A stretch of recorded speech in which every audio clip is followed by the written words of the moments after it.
now in New Jersey. Powered by TAPinto. Brought to you by Lakeland Bank.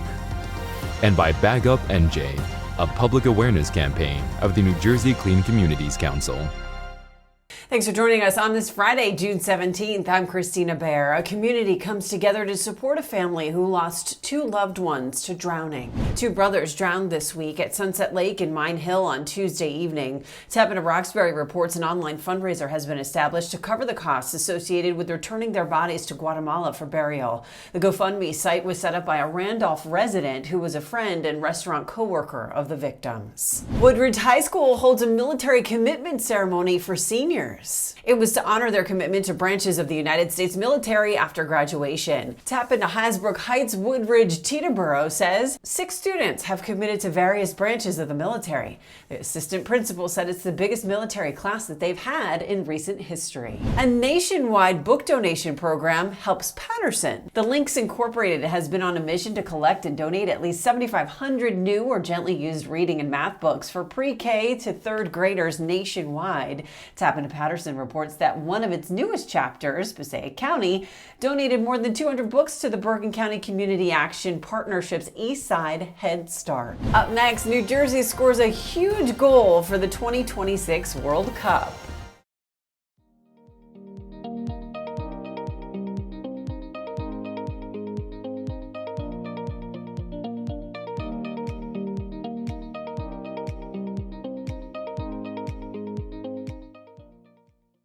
Welcome back. The World Cup 2026 is coming to New Jersey. Officials from FIFA announced that MetLife Stadium will be one of just 15 locations across North America and 11 in the U.S. to play host to the 2026 World Cup tournament.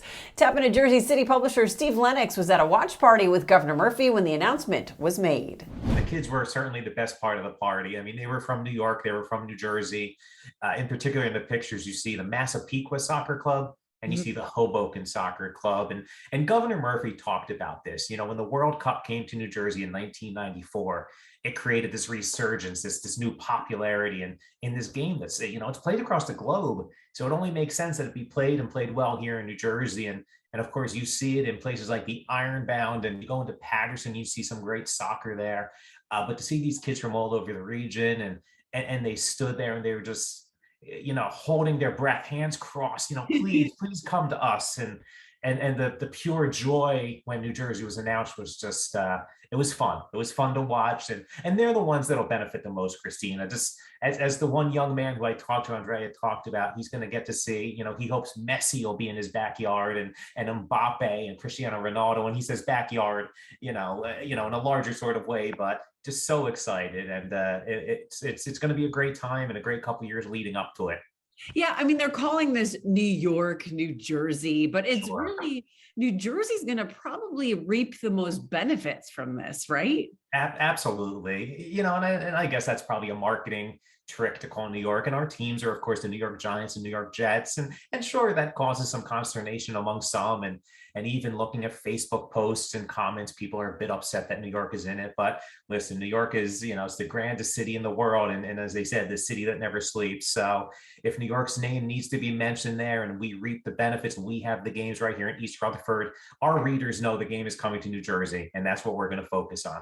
They're estimating what, like $500 million in profits for New Jersey? Well, they talked about $500 million as the windfall benefits that came from this in 1994. Okay. So Governor Murphy predicted it'll be even higher this time. And of course, you know, it's 4 years away, but as we continue to emerge out of COVID, there's just this excitement and this desire to be out there doing something. And Jim Kirkos from the Meadowlands there, the Meadowlands Chamber, talked about the fact that there's these new destinations. The American Dream wasn't there in 1994. So that gives people another reason to stay in New Jersey and spend even more money here. It's not just what happens during those couple games or during the Super Bowl or whatever the big event may be, right? I mean, it puts New Jersey on this grand stage, as Jim Kirkos talked about, and it shows what the state is all about and what we have to offer. So you hope that as some of these folks come across the globe, and especially you think about some of these companies that'll be sponsors or participating in some way, hopefully they come to New Jersey and they see what we're all about and they say, you know, this is a place we can create some jobs and create some revenues for our own business and grow across the United States out of New Jersey. And I think that's the real goal here too. Soccer is played all across the world, right? I don't think there's a country where soccer isn't played.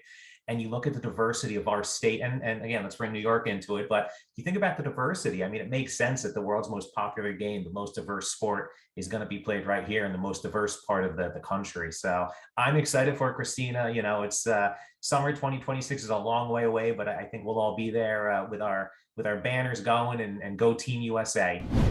To reach TAPinto's large local audience, visit tapintomarketing.net.